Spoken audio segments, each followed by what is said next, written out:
மரணமடைந்தவுடன் அந்த உடலை வடக்கு தெற்காக வைப்பது, கால் கட்டை விரல்கள் ஒன்று சேர்த்து கட்டுவதற்கான காரணம், இறப்பு நேர்கிற நொடியிலிருந்து அல்லது இறப்பு நேர்வதற்கு முன்பிருந்தே ஒரு மனிதன் பயனுள்ள வகையில் இறந்து போவதற்கு என்னென்ன செய்யலாம் என்று இந்து கலாச்சாரத்தில் பல வழிகள் சொல்லப்பட்டிருக்கின்றன.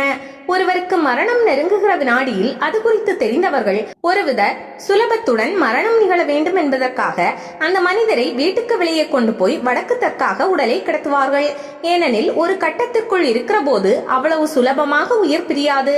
தலை வடக்கு நோக்கி வைக்கப்படும் போது காந்த ஈர்ப்பு காரணமாக அந்த உயிர் உடலை விட்டு எளிதாக பிரியும். மரணம் நிகழ்ந்த பிறகு கூட பிராணசக்தி ஸ்தூல உடலை விட்டு முழுவதும் அகன்று விடுவதில்லை. எனவே அந்த உயிர் உடலை சுற்றி கொண்டே இருக்கிறது. ஆனால் உடல் வடக்கு தெற்காக வைக்கப்பட்டு உயிர் பிரியும் போது அந்த உடலில் சில மாற்றங்கள் நிகழ்கின்றன. எனவே அந்த உடலை சுற்றி கொண்டே இருப்பது பயன்தராது என்று அந்த உயிருக்கு தெரிந்து விடுகிறது. மற்ற சூழ்நிலைகளில் உயிரானது தொடர்ந்து உடலுக்குள் நுழைய முயற்சிக்கும். இந்த போராட்டம் அந்த இடத்தில் ஒரு விதமான சக்தியை ஏற்படுத்தும். இது இறந்து போன மனிதருக்கும் நல்லதல்ல, வாழ்கிறவர்களுக்கும் நல்லதல்ல. இன்னொரு முக்கிய சடங்கு இறந்த மனிதரின் 2 கால்கட்டை விரல்களும் ஒன்றாக கட்டப்படுவது. பொதுவாகவே மரணம் நிகழ்கிற போது கால்கள் அகலமாக திறந்து கொள்கின்றன. அந்த நிலையில் பின்புற துவாரம் திறந்திருக்கும். எனவே பிரிந்து போன உயிர் அந்த மூலாதாரம் வழியே உள்ளே நுழைய முயலும். அது அந்த உயிருக்கும் அந்த சூழலுக்கும் நல்லதல்ல. எனவே கால்கட்டை விரல்களை கட்டுவதன் மூலம் மூலாதாரம் மூடப்படுகிறது.